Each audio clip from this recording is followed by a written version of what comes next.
Hi friends, नमस्कार। दिल्ली वाला educational channel आपका स्वागत करता है। स्टैटिक जीके का ये सेशन शुरू करते हैं आपके साथ। चैनल को सब्सक्राइब, शेयर और लाइक ज़रूर करते रहें। ओके, अब मैं 10 दिसंबर से जो स्टैटिक जीके बन रहा है उसका आपका रिवीजन करवा दूंगा। 10 दिसंबर को डेट ऑफ बर्थ है सी राजगोपालाचारी का। चक्रवर्ती राजगोपालाचारी पूरा नाम था इनका। इनको किस रूप में आप जानते हैं, ये सब भी डिटेल में अभी हम चर्चा करेंगे। स्वतंत्र भारत के पहले गवर्नर जनरल थे। पहले भी वीडियो में मैंने चर्चा कर रखा है, फिर से एक बार रिवीजन हो गया, इसलिए मैंने कहा कि ऐसे मिक्स करके जब आप चीज़ों को पढ़ेंगे तो चीज़ें बार बार आप भूलेंगे नहीं। उसको मतलब भूलने से पहले ही एक बार रिपीट हो जाता है और वो फिर आपको याद हो जाता है। ओके, आगे बढ़ेंगे हम। राजा जी के नाम से इनको हम जानते हैं क्योंकि इनका व्यक्तित्व बहुत ही प्रभावशाली था और अद्भुत था।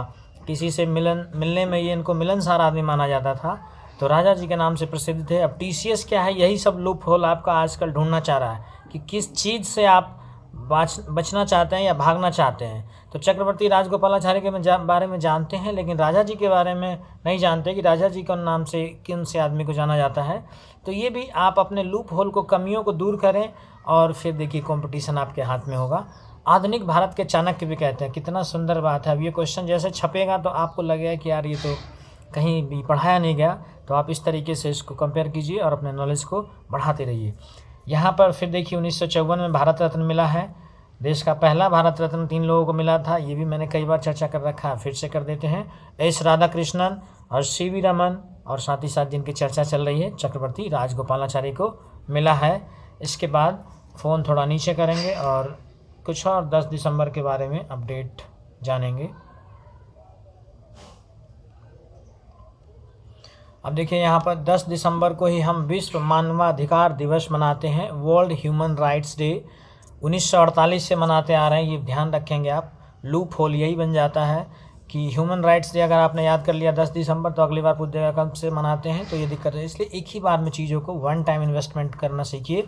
कम चीज़ पढ़िए, बट अच्छे से पढ़िए, यही खास बात होता है कंपटीशन का। 1948 से हमने शुरू किया।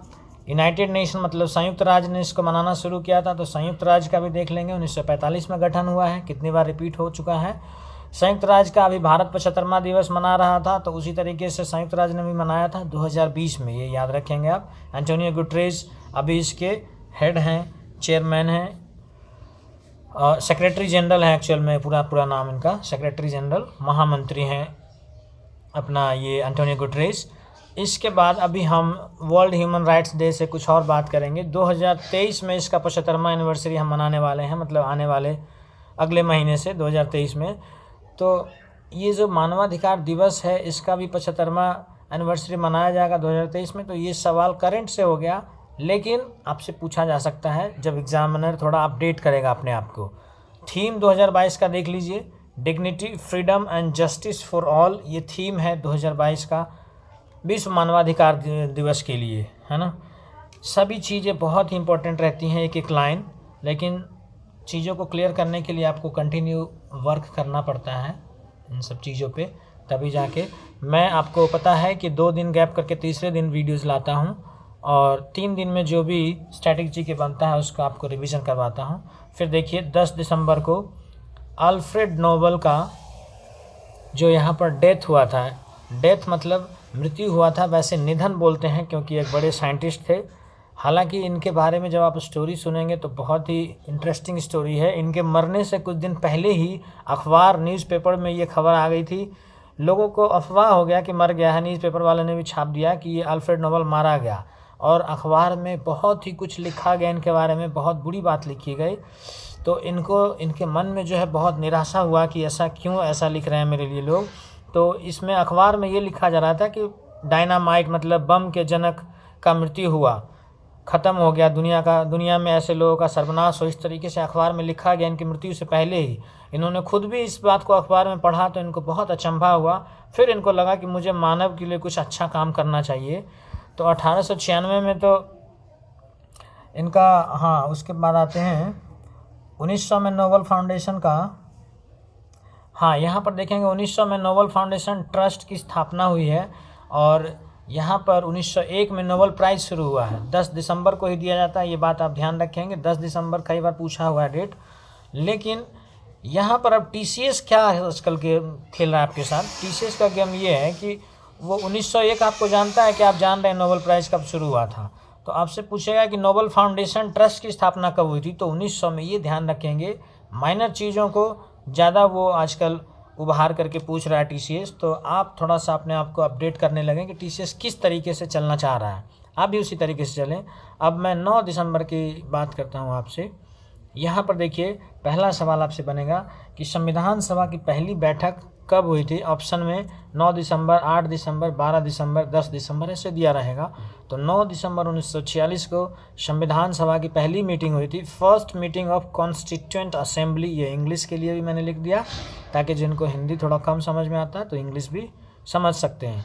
अब ये देखिए, टीसीएस फिर से इन सब चीज़ों को डिटेल में देख के आपसे क्वेश्चन बना देता है और आप वहाँ पर ब्लैंक हो जाते हैं। 9 महिलाएं थी उस समिति में और 207 मतलब कुल 207 सदस्य थे, 207 मेंबर्स थे, जिसमें कि 9 वुमेन्स थे।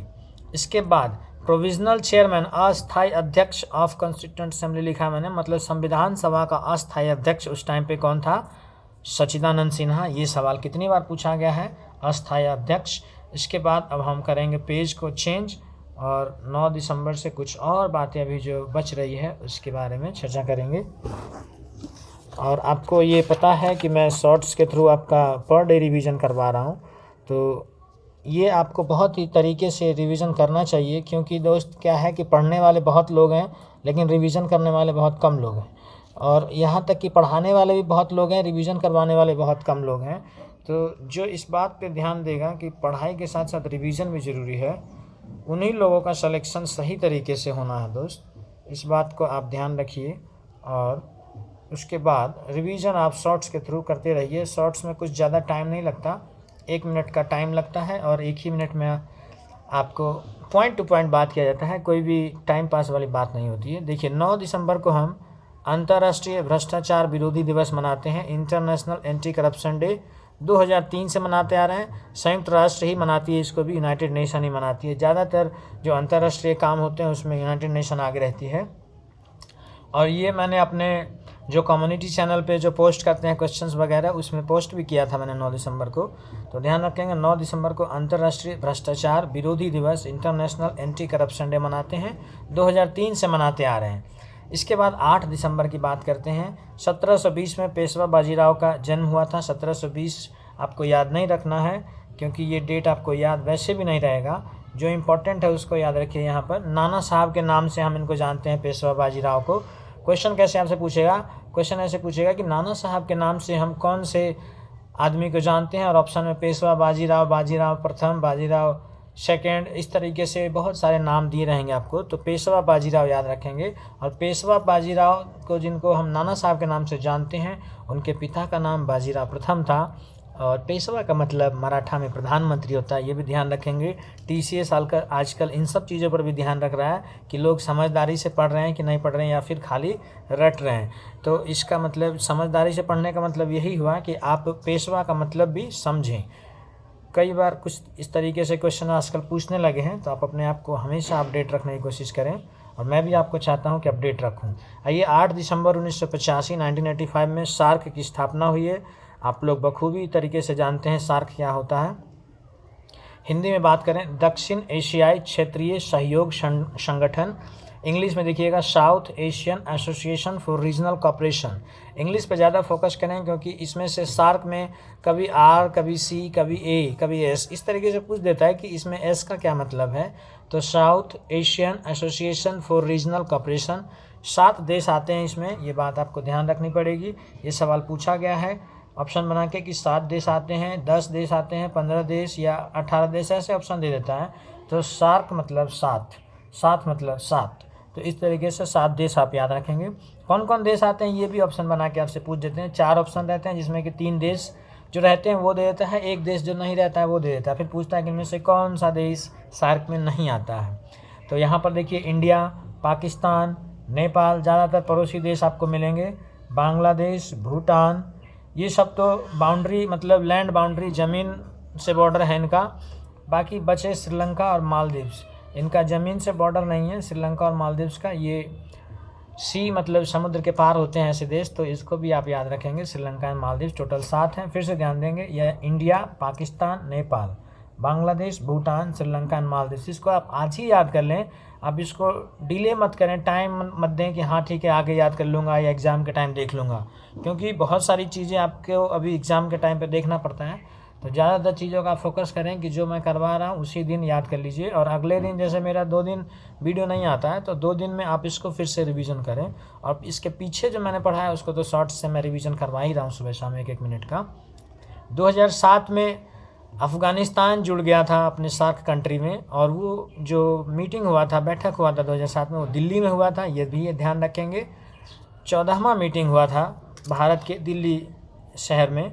तो ये देखिए, ये सब जो TCS है इस पे ध्यान रखती है कि इसमें इन डेप्थ थोड़ा कौन जाके देख रहा है सवालों को। तो हालांकि ये बहुत बड़ा वो नहीं है कि आपको बहुत मेहनत करना पड़ेगा इसके याद करने की। जब आपने सार्क पढ़ा है तो एक लाइन और पढ़ लीजिए कि 2007 में दिल्ली में 14 नंबर का 14वें नंबर का मीटिंग हुआ था और अफ़गानिस्तान को जोड़ा गया था। अब फिर हम 2 दिन बाद लाएंगे आपके लिए अपडेट स्टैटिक जीके के साथ, और शॉर्ट्स सुबह शाम आता रहेगा।